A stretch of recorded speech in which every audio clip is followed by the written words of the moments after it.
So there's a lot to cover in 3 minutes for these two therapies. So first off, how are they similar and how are they different? With Gestalt therapy, it's holistic, integrative, and it uses techniques and interventions to help the clients develop greater awareness. It has a positive perspective on human nature and the potential for human change and growth. And overall, it lacks preset client goals. Existential therapy is based on a philosophy that states the individual is free moral agent.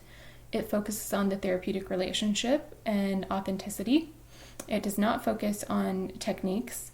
And where Gestalt therapy has a positive view of human nature, existential therapy doesn't have a fixed view at all. So instead, each person is constantly becoming whoever they choose to become, kind of a choose your own adventure situation.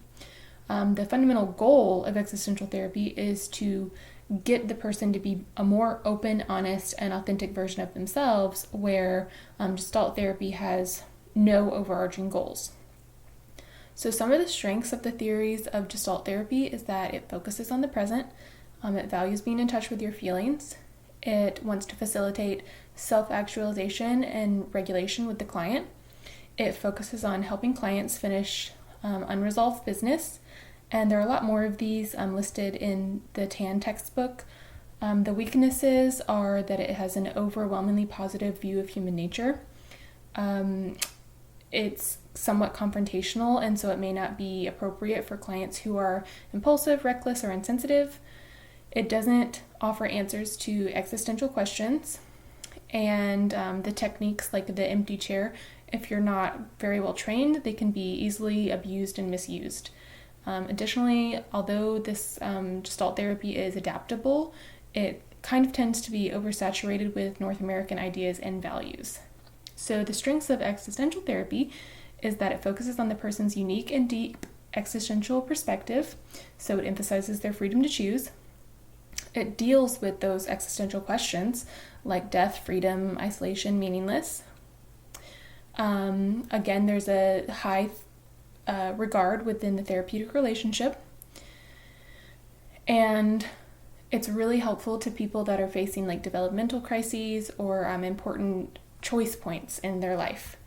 So the weaknesses are that its concepts are kind of vague, they're unclear. Another weakness is that it tends to be confrontational because you're trying to be more authentic. It does focus on existential issues, which may not be what the client necessarily, brings to the table, so that could be a potential weakness. And it also doesn't emphasize techniques or structure or a clear process. So some of the ways that the theories are compatible with Christian concepts, Gestalt therapy doesn't emphasize the hope that people need to feel in order to function every day. So this method instead emphasizes present experience that deepens your awareness, where the Bible emphasizes the whole person. So it's not like a part and parcel kind of thing that Gestalt therapy views it.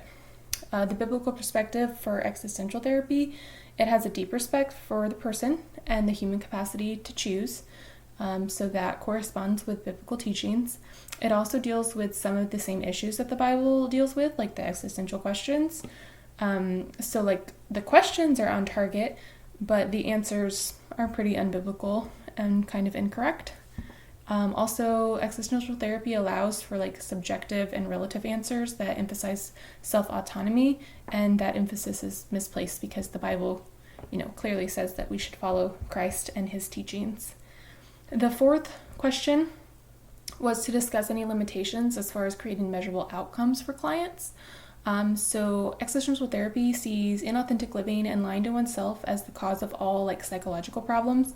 As far as creating measurable outcomes, one complaint is that that's pretty vague and up to interpretation because it doesn't rely on specific techniques, and that can be found listed in the TAN textbook. And it also tends to be a philosophical approach, so that's difficult to evaluate empirically. And since it's not easily standardized, it's hard to evaluate the measurable effectiveness. Gestalt therapy does have an overarching goal, which is to help clients achieve greater self-awareness and the freedom to choose. But it does have some, and it has been empirically studied in a few cases, although not very often.